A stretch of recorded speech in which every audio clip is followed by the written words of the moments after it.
This is March 21st, 2022. A couple days shy of a full month into Russia's incursion into Ukraine. I think if you look at a couple of the cities of eastern Ukraine, you see the depths of the failure of the Russian effort. The two cities, the easternmost cities that Russia has put under siege and bombarded and attacked with everything they've got. Russian-speaking cities right near the Russian border. The cities of Mariupol on the Black Sea and Kharkiv. I don't think there's any military experts that would have predicted that almost a month into the invasion that neither of these cities would have fallen into Russian hands. And Russia can put ultimatums and demands for surrender, and they can bomb civilian targets and try to starve people out and not allow humanitarian assistance or people to leave, to murder citizens outright, and to bomb buildings where children are known to shelter. And the Ukrainian resolve is only stiffened. And these are the Russian-speaking areas most close to the Russian border, closest to the Russian border, where the Russian troops might have most anticipated being welcomed with flowers and open arms. So this is truly astonishing. This is nothing short of unbelievable.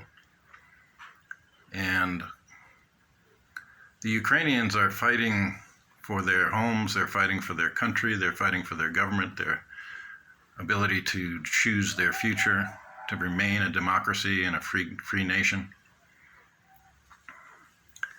But I think it has to be remembered that these are our frontline troops, that these folks are our Eastern Front, and that they are holding the line against Russian aggression. And that if they had given up without a fight, or even allowed Russia to eventually conquer the territory of Ukraine, very likely that Putin would have not stopped there and would have tried to continue to reestablish the empire of the USSR, including the nations of Eastern Europe that used to be under the influence and the control of the Kremlin.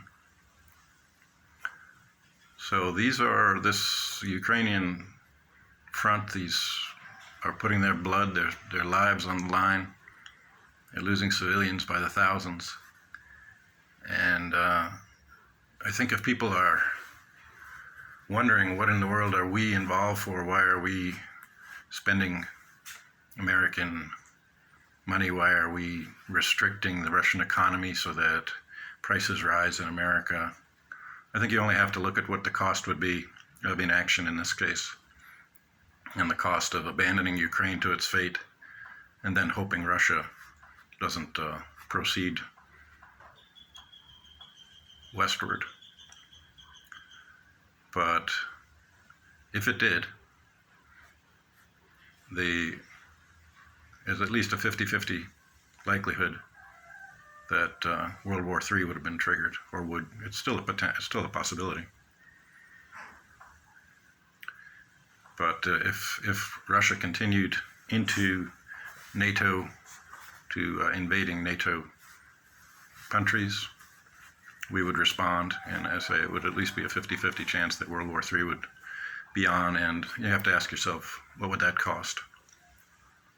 Forget about money. The dollar would have no value at that point.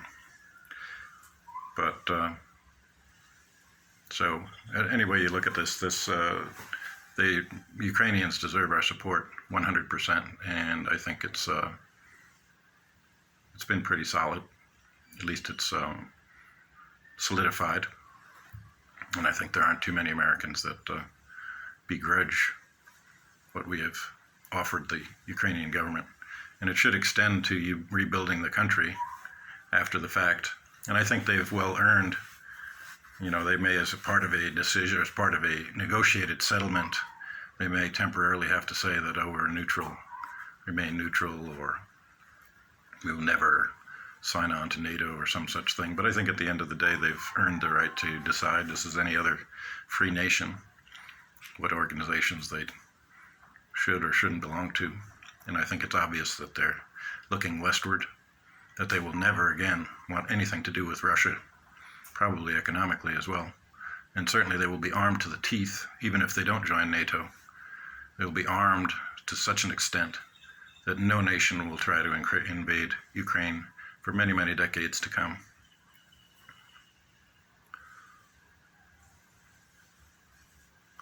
God bless the Ukrainian people.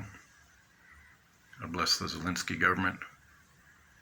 You are fighting our fight.